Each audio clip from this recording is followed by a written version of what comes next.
Hello, and welcome to Chapter 8 in Managerial Accounting, Short-Term Business Decisions. We have a total of 10 learning objectives, but in this video, I'm only going to cover the first 5 learning objectives. We'll leave the last 5 for another video. Let's start with Learning Objective 1, describe and identify information relevant to short-term business decisions. We've already covered the difference between relevant and irrelevant information in Chapter 2, Learning Objective 6. But just to remind you, relevant information about costs and revenues is information which is a future cost or revenue and differs between alternatives. Anything that does not meet both of these characteristics is considered irrelevant in decision making. Let's look at an example. Say you're deciding between 2 universities, Toronto Metropolitan and Carleton, both in the accounting program. What information would be irrelevant? Most likely what's irrelevant is the tuition, because both universities are in Ontario and the tuition is most likely exactly the same. So what would be relevant? If you live in Toronto, you don't have to live in residence at Toronto Metropolitan University. However, at Carleton, you're going to have to pay for rent, food, internet costs, etc. Therefore, these costs are relevant because they change between alternatives. So remember, relevant information is future information and it must change between alternatives. Anything else is irrelevant to your decisions. Note that relevant information can be non-financial, meaning it has nothing to do with revenues or costs. Managers must consider qualitative factors as they can play a role, sometimes a substantial role, in decision making. Things such as the impact on employees from the decision you make, the impact on the company's relationship with their suppliers. Environmental factors should be considered. Alternatives may impact the delivery time or quality of the product or service, and whether discounted prices will impact other customers. Managers must always consider qualitative factors before making a final decision between alternatives. What are the steps used to making a decision? First, we determine the goals of the business, identify the alternatives to reach those goals, gather and analyze relevant information to compare the alternatives, choose the best alternative, implement the decision, and then review the outcomes, comparing actual results to the expected results. If changes need to be made, we start the cycle all over again. There are 7 short-term decisions that managers make on a regular basis: pricing, special orders, to keep or drop a product or department, product mix, outsourcing, also called make or buy, selling as is or processing further, and finally, transfer pricing. We're going to cover only the first 3 in this video, and the rest of them we'll cover in the next video. So let's start with Learning Objective 2, describe and apply different approaches to pricing. When setting regular prices, managers start with 3 questions. What is our target profit? Meaning, what profit do we want to make on the sale of this product or service? Do we want to make a profit of, say, 10%, 15%? What is the target profit? How much are customers willing to pay for this product or service? Companies just can't set prices above the maximum amount that customers are willing to pay for a product or service. And finally, are we price takers or price setters for this product or service? When the product or service produced is not unique and there is a lot of competition, then likely we're price takers. Examples would be things like milk and eggs. For services, it would be, let's say, banking or dry cleaning. Price takers have little or no control over the prices of their products or services. Price takers don't have control of price, so they use target costing. That means they take the price and subtract the profit they want to make in order to determine the maximum cost of the product or service. If they can't make the product or provide the service for this target cost, they won't provide them. Price setters, on the other hand, have more control over the prices they charge. Their products are unique and therefore they have low competition. Price setters use cost plus pricing and they can set higher prices. Examples would be original works of art or designer clothing. Price setters often use cost plus pricing, a concept we've already covered in Chapter 7. As a reminder, let's quickly walk through an example. To determine the price of a product, we start with the full cost of the product or service. We then add the desired profit to the cost in order to determine the cost plus price. Assume ABC Inc. has variable costs of $1.50 per unit. The total variable cost of producing 250,000 units is therefore 250,000 multiplied by $1.50 per unit for a total variable cost of $375,000. Total fixed costs at that level of production is $325,000. So the total cost of producing 250,000 units is $375,000 plus $325,000, which is $700,000.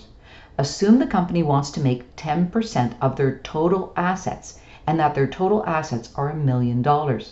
That means the desired profit is $100,000, 10% multiplied by $1 million in assets. Target revenue, the revenue the company would have to make in order to make a profit of $100,000, is the total cost plus the desired profit, which is $700,000 plus $100,000, which is equal, of course, to $800,000. That's the desired target revenue. If we divide the target revenue of $800,000 by the number of products produced, which is 250,000, we get a cost plus price per unit of $3.20. That's how much we would have to sell each product for in order to earn a profit of $100,000. If the current price in the market is $3 per unit, can we sell our products for $3.20? Well, the answer is we might be able to if this is a cost plus environment and we are price setters. However, the answer might also be no, we can't. If our product has some competition and we have not differentiated our product enough, then we may not be able to sell it for $3.20, even if we are price setters. We know that companies move from being price takers to price setters by differentiating their products, such as adding features or a different level of quality. However, this is a continuum, and many products and services fall somewhere along the continuum. Therefore, managers tend to use both approaches, target costing and cost plus pricing, to some extent. Price setters may be able to sell their products for any price, but if there is some competition, they may be somewhat price takers also. True, for pure price takers, target costing is emphasized, and for pure price setters, cost plus pricing is emphasized. But there are many products and services that don't fall into one category or the other. Moving on to learning objective 3, describe and apply different approaches to target costing. Remember that if a company is a price taker, they emphasize target costing as an approach to pricing. What does this mean? Target costing starts with the market price of the product, the price the customer is willing to pay, and subtract the company's desired profit to determine the maximum target cost.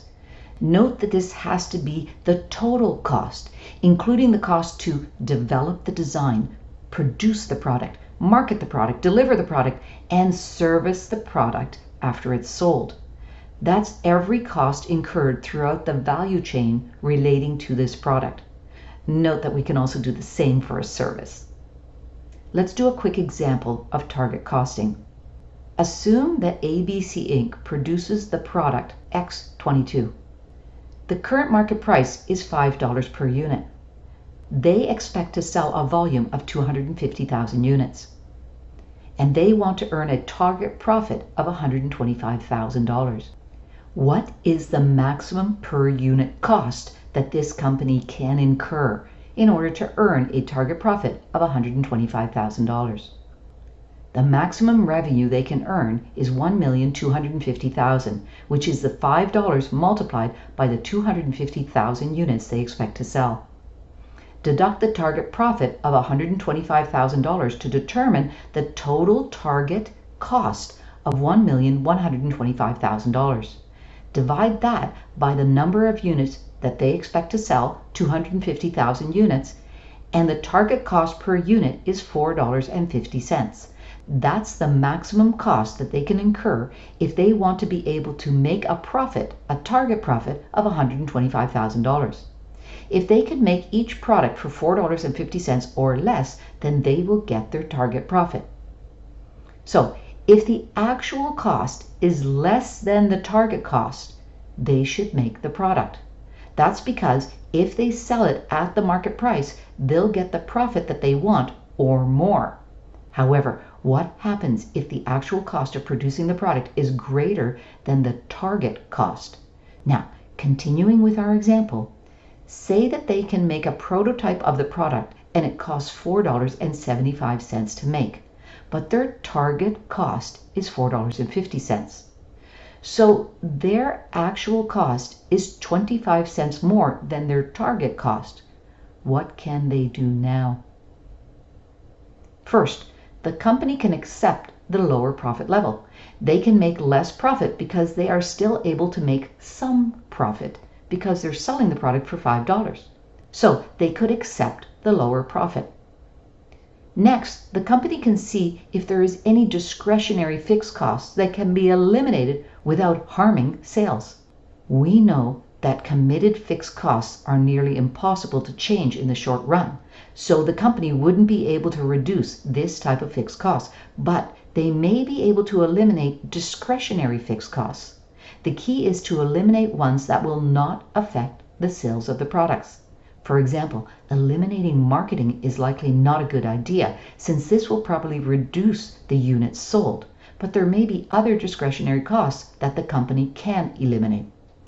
They can try and cut variable costs. Perhaps the company can lower raw material costs with their suppliers or find a less costly way of packaging the product. Remember, they might be able to do a bit of both, lowering both fixed costs and variable costs in order to lower the total cost of the product to the target cost. They may be able to use other strategies.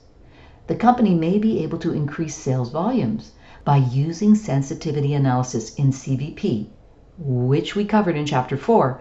Management may be able to figure out how to sell more products to achieve their target profit.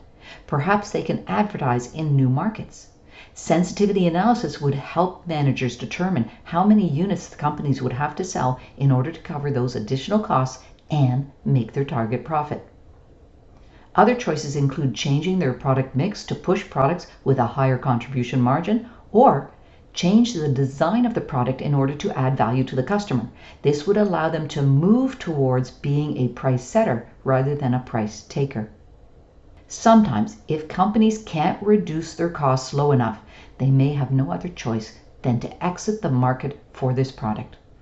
Same applies to a service. We've finished with pricing, so let's move on to short-term decisions. The key to making these kinds of short-term decisions is called relevant information approach, or the incremental analysis approach. Instead of looking at the company's entire income statement under each alternative, we'll just look at how operating income would change under each alternative.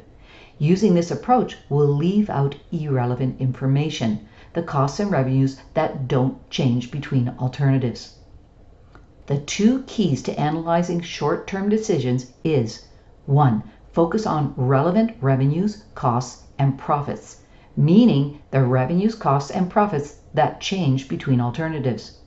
2. Always separate variable and fixed costs using the contribution margin approach.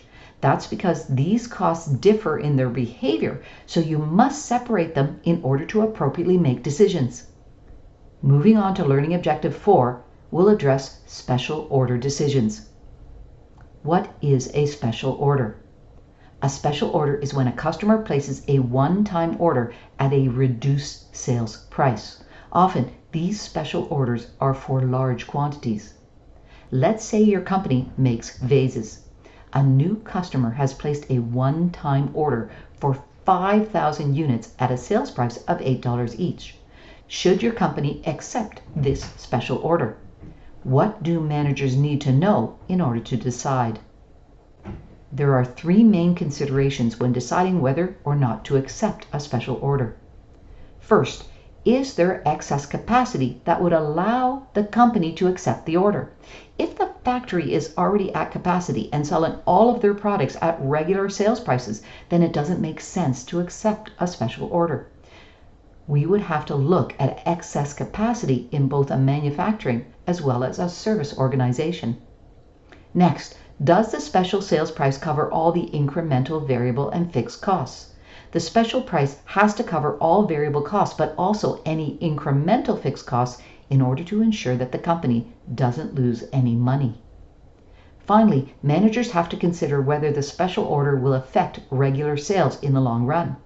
Will regular customers find out about this special order and demand a lower price or take their business somewhere else? Will a special order customer come back again and again asking for the same reduced price?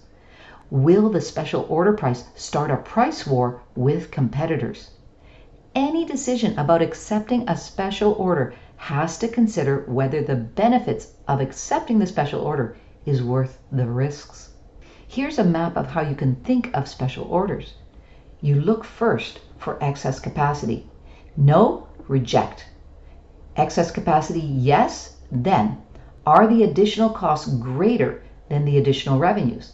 If the additional costs are greater, reject. Yes, consider further.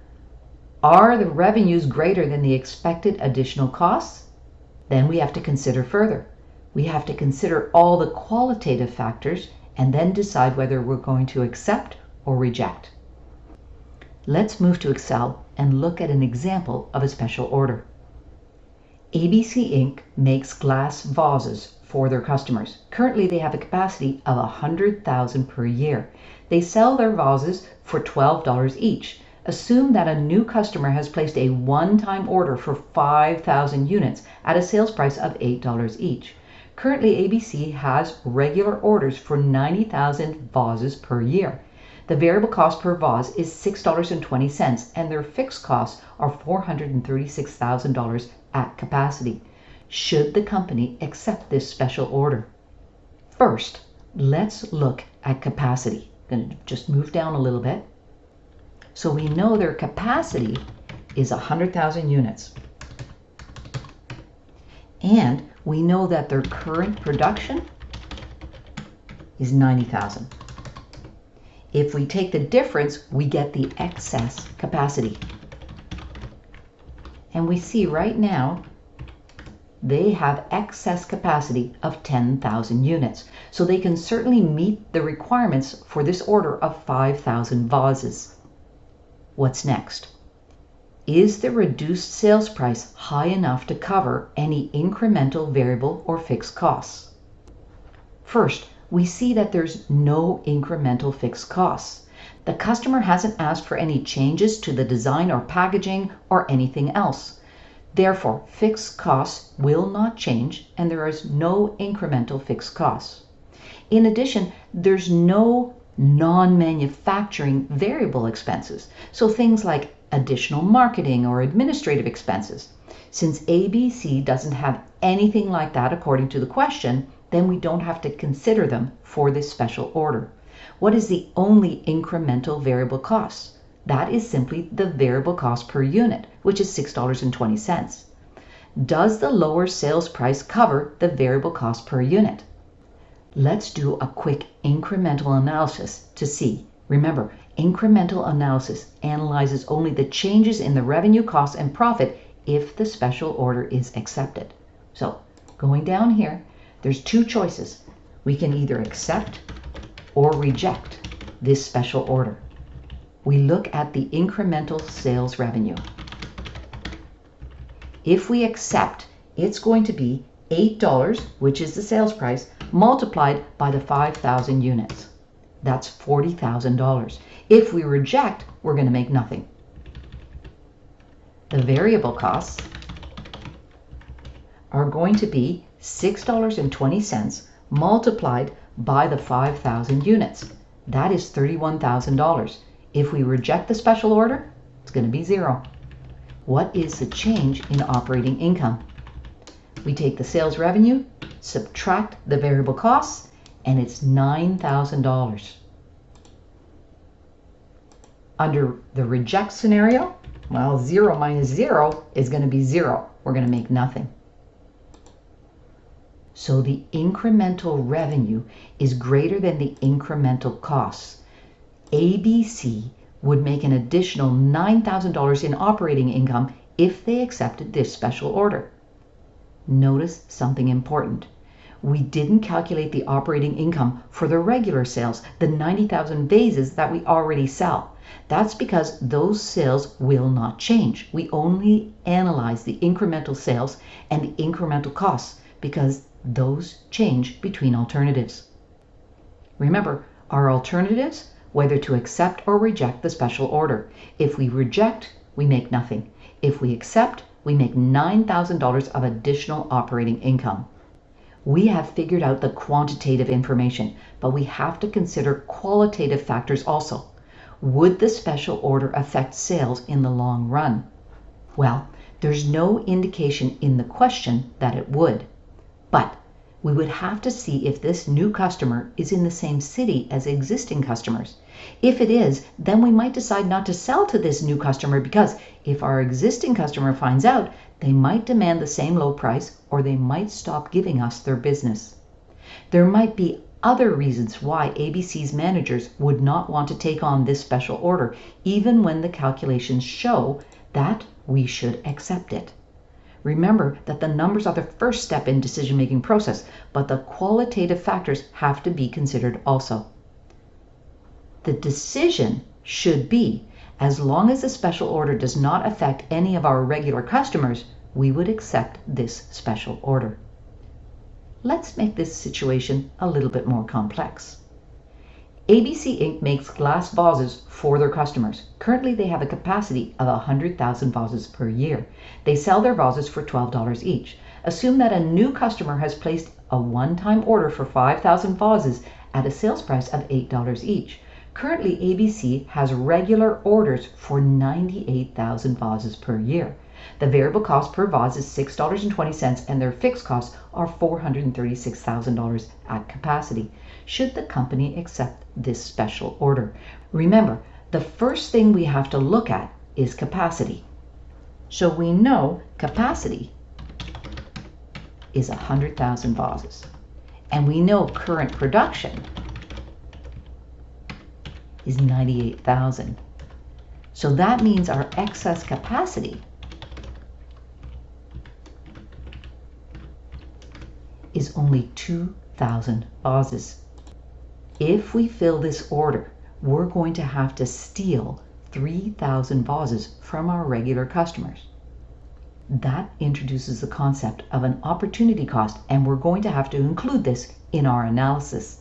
An opportunity cost is the contribution margin that will be lost from each regular sale that can't be filled if we fill this special order. How do we calculate the opportunity cost? Remember, it's the contribution margin lost on regular sales. So, lost sales would be equal to the 3,000 units that have to be stolen from our regular customers. Our lost contribution margin would be the regular sales price of $12 minus the regular variable cost, which is $6.20. So this is our lost contribution margin per unit, $5.80. What's the lost total contribution margin? That's going to be the 3,000 units multiplied by the $5.80 per unit. The company would lose $17,400 if they decide to steal 3,000 units from their regular customers.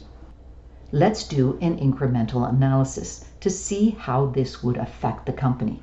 Remember, our two choices are to accept or reject the special order. First, we have the sales revenues.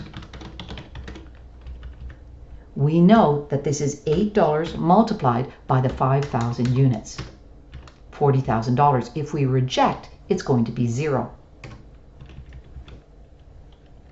Now, the variable costs.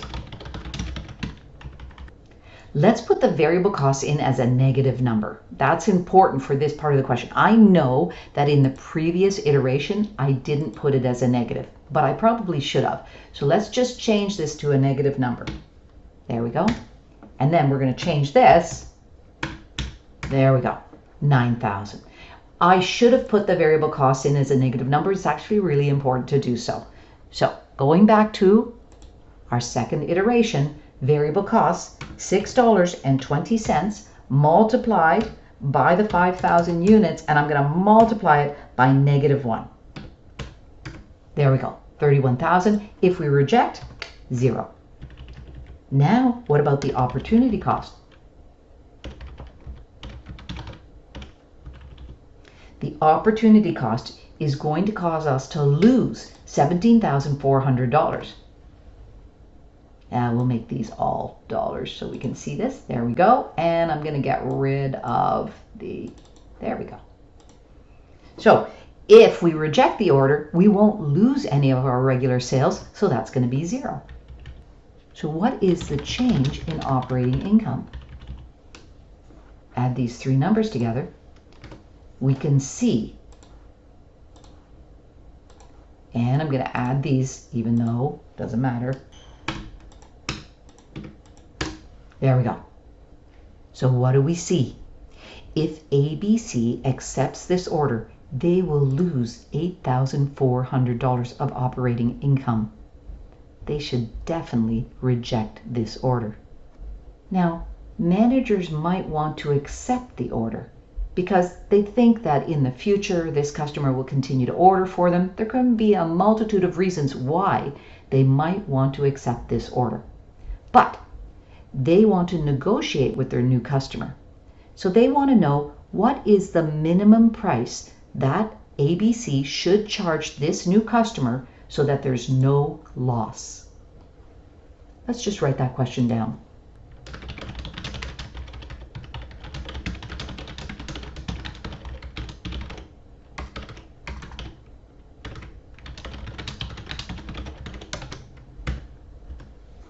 We can calculate that using a formula. The minimum price per unit is going to be equal to the variable cost per unit plus the opportunity cost of lost sales per unit. Let's just center these three. So the minimum selling price per unit is equal to the variable cost per unit plus the opportunity cost of lost sales per unit. Let's look at it for this question. We know minimum selling price per unit is equal to, well, we know what the variable cost is. It's $6.20 per unit. We're going to add in the opportunity cost of lost sales per unit. We know the opportunity cost is $17,400. That's the opportunity cost. We know that the total units is 5,000 units. If we divide these two numbers, we'll get the opportunity cost per unit. So the minimum selling price is equal to $6.20 plus the 17,400 divided by the 5,000 units, which is equal to $3.48. The minimum selling price is equal to $9.68. Perfect. If ABC could go back to the new customer and demand this new selling price, they might want to accept the special order. Let's just prove that. I'm going to move down. We've got accept or reject. We've got the sales price, and we've got a new sales price. It's going to be $9.68. We're going to multiply that by the 5,000 units. And remember, if we reject, 0. We've got the variable cost. This is the $6.20 multiplied by the 5,000, and I'm going to multiply it by -1 to make it negative. 31,000. Reject, It's going to be 0. We've got the opportunity cost. And we know the opportunity cost is going to be that $17,400. That's not changing. Reject, it's going to be 0. And so the change in operating income is going to be these three numbers added together, and we see it's 0. Perfect. Turn it to dollars. And we know this is going to be 0 anyway. It's not going to change anything. So now, if we accept this special order, we're not going to make any money, but we're not going to lose any money either. What else would the company have to consider? Well, they'd have to consider whether the special order will affect sales in the long run. And the answer is yes, most likely it would. We would be shorting our regular customers. Remember, we would be shorting our regular customers by 3,000 units, and that could piss them off. They might decide to go to a new supplier because we are not reliable. So even if ABC could get the new customer to accept the higher price of $9.68, ABC's managers would most likely reject this special order. But remember, we now have a formula for the minimum price a company would have to receive in order to accept a special order. That minimum price is the variable cost per unit plus the opportunity cost of lost sales per unit. Let's now move on to learning objective 5. Decide whether to discontinue a product department or store. Managers often have to decide whether or not to drop a product department, store, or territory that is not as profitable as the company wants. How do managers make these decisions? What has to be considered when a company is deciding whether or not to drop a product, a department, a store, a territory? First, does the product department or territory provide a positive contribution margin? Will the fixed costs continue to exist even if the company drops the product department or territory? Are there any direct fixed costs that can be avoided if they drop the product department or territory? If they drop the product department or territory, will the sales of their other products be affected? And finally, is there anything else that they can do with the freed up capacity from dropping a product department or territory? Let's look at Excel for an example. ABC Inc. has two product lines. They're circle vases and a large wave glass vase. Below is the contribution margin income statement by product line. We're just going to move it down for a second. There we go. Because the wave vases have an operating loss, management is considering dropping their product line. So let's look at this. We've got the circle, the wave, and the total. We're going to focus on the two product lines. Units sold for circle, 98,000. Sales revenue is 1,176,000. Variable costs are 607,600 for a contribution margin of 568,400. Fixed cost for manufacturing is 245,000. Marketing and admin, 175,500. Total fixed costs of $416,500. Operating income, spelt that wrong. There we go.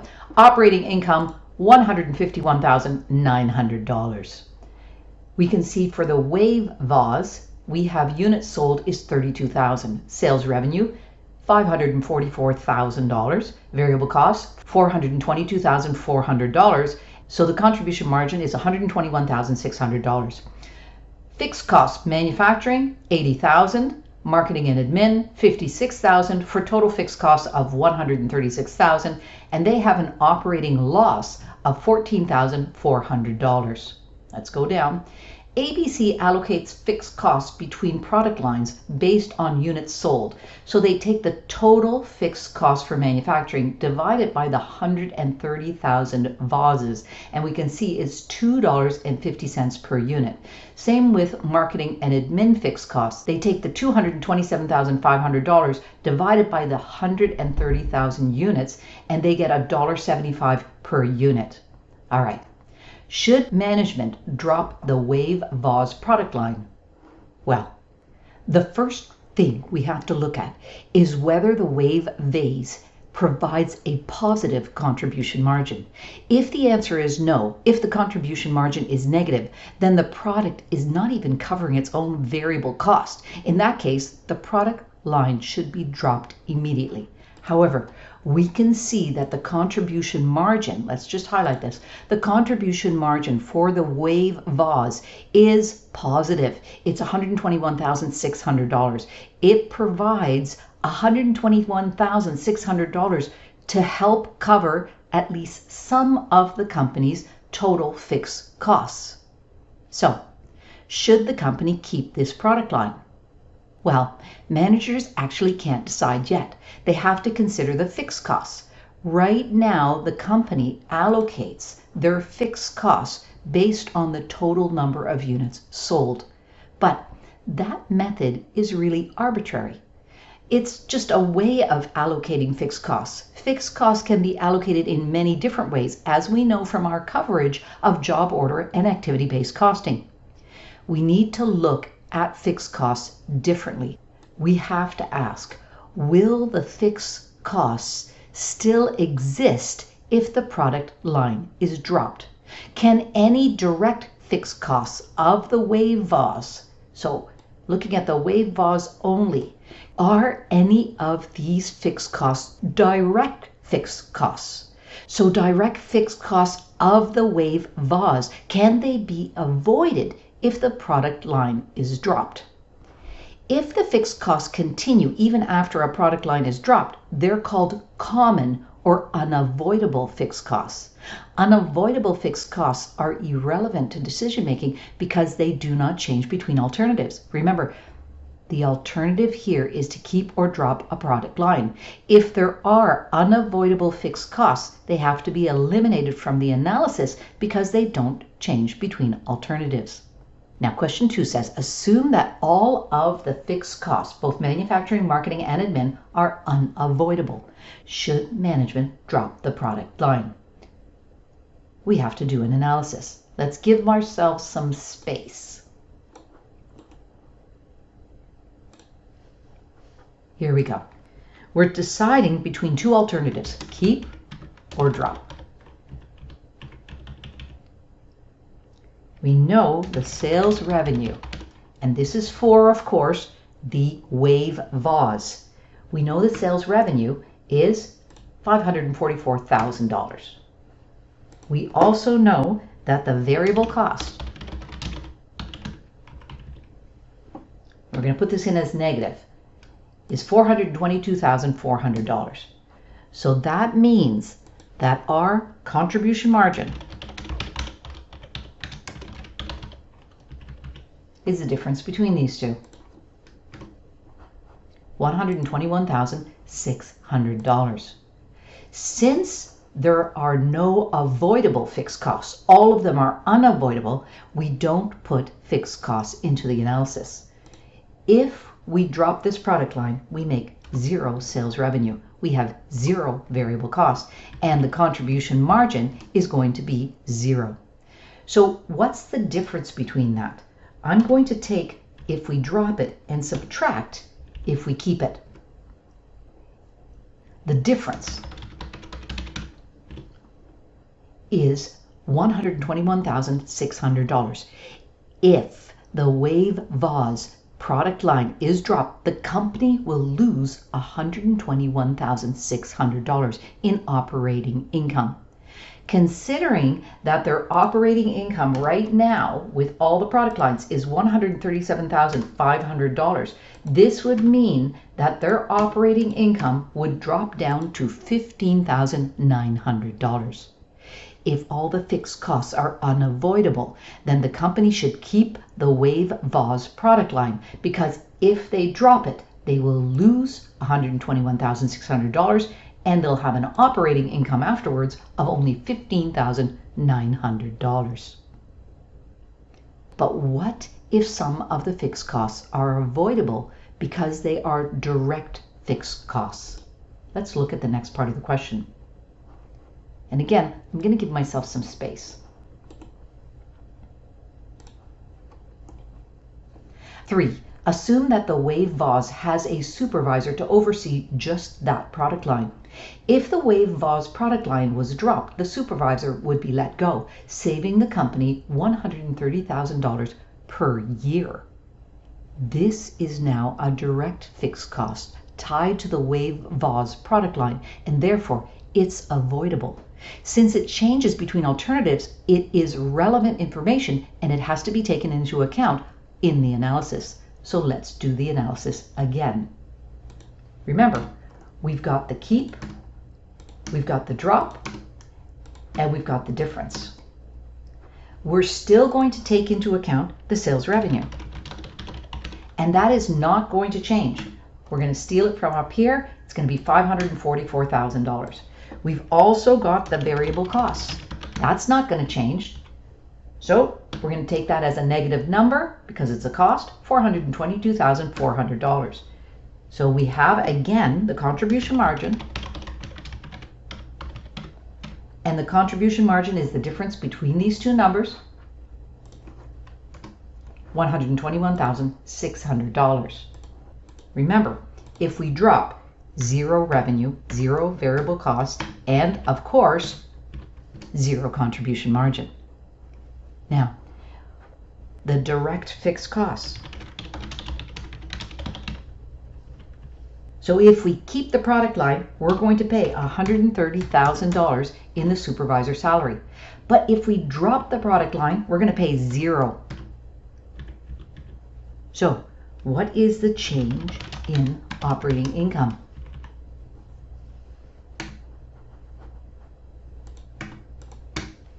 If we keep the product line, we are going to lose $8,400. If we drop it, we're going to lose 0. So that means the difference is going to be an increase in our operating income of $8,400. So if the Wave vase product line is dropped, the company will increase their operating income by $8,400. Considering that their operating income right now is $137,000, right? So we're looking at the operating income, $137,500. That means their new operating income will be $145,900. Why? Because even if the sales revenue declined by $544,000, the total expenses will decrease by more. So just looking at the total expenses, the decrease is going to be this amount, $422,400 plus $130,000. So there's going to be a decrease in all of the cost by $552,400. They're losing $544,000 of sales revenue, but they're losing more costs. So that means it's going to save the company $8,400. In this case, because operating income would increase, the company should consider dropping the Wave vase product line, as it will increase their operating income when they do so. Now we know the company has to consider whether the contribution margin is positive, and it is. Then they have to consider if fixed costs are avoidable, and we did. Is there anything else the company should consider?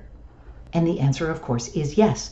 They have to consider the impact of dropping the product line on sales of the other product. So in this case, what is the impact of dropping the Wave vase to the sales of the Circle vase?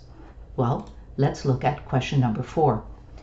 Assume that many of their customers are large department stores and they want a variety of vases available for their customers. If management drops the Wave vase product line, they expect that the sales of the Circle product line will decline by 3%. None of the fixed costs from the Circle product line will change, but the Wave vase fixed costs will decline by the supervisor's salary, which is $130,000 per year. So that is staying constant. Now, in order to do this analysis, I don't want to go all the way up and come back down again. So I've just pasted the information here so that I don't have to go all the way up and come all the way back down again. All right.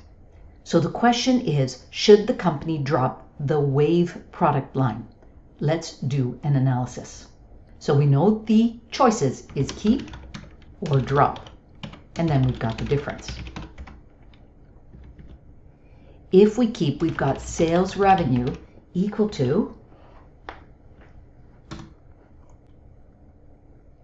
$544,000. We've got variable costs, and we know we're going to make that negative $422,400.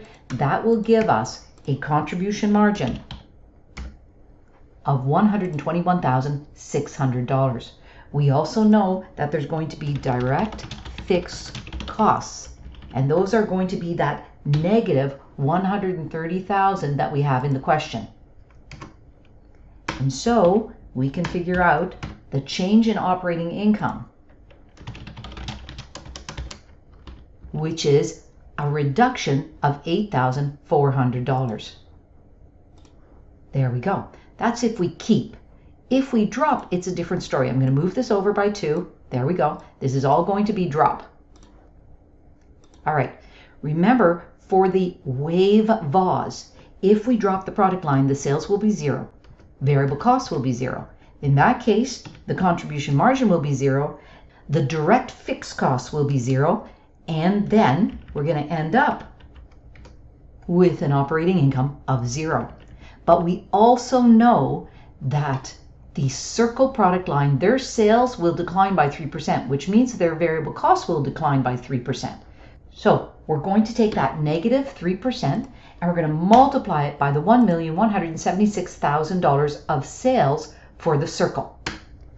We're also going to take negative 3%. We're going to multiply it by the variable cost for the Circle of $607,600.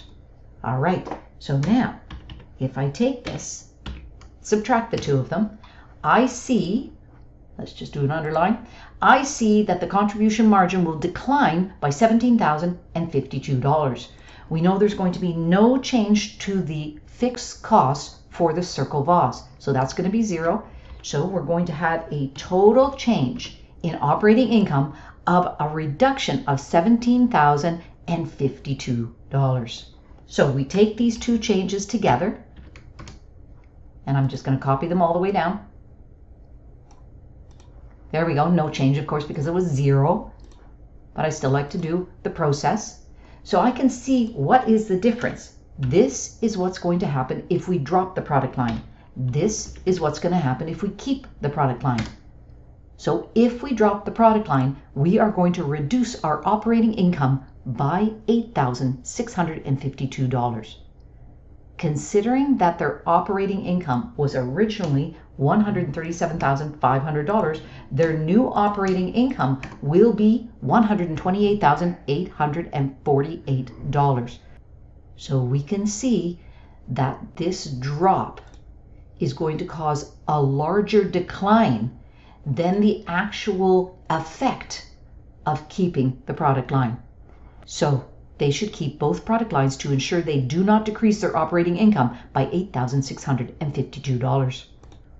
One thing we haven't covered in this question is what management should do with the freed capacity if they do decide to drop a product line. Maybe they should make and sell another product using the freed capacity. They would then have to consider whether using the space to produce a different product would be more profitable. That's not something we considered in this question, but it certainly is something you should consider.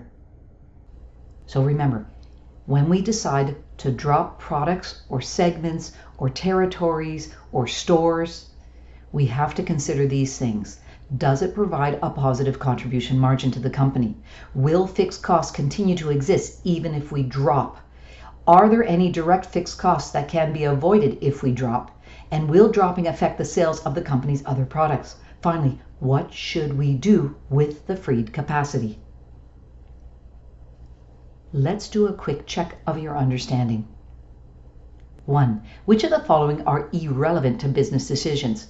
A. Costs that differ between alternatives. B. Avoidable costs. C. Sunk costs. And D. Variable costs. And the answer is C. Sunk costs. Sunk costs are irrelevant because they don't change between alternatives since they are past costs. 2. Which of the following is relevant to Amazon.com's decision to accept a special order at a lower sales price from a large customer in China? A. The cost of Amazon.com's warehouses in the United States. B. Amazon.com's investment in its website. C, the cost of shipping the order to the customer, and D, founder Benzo's salary. And the answer is C, the cost of shipping the order to the customer, because this cost will change between alternatives since it's a variable cost. 3. In deciding whether to drop its electronics product line, Amazon.com would consider A, the costs it could save by dropping the product line, B, the revenues it would lose from dropping the product line, C, how dropping the electronics product line would affect the sales of other products, such as CDs, D, all of the above. And the answer is all of the above. All right. That's it for part 1 of Chapter 8, Short-Term Business Decisions. In my next video, I'll be covering learning objectives 6, 7, 8, 9, and 10.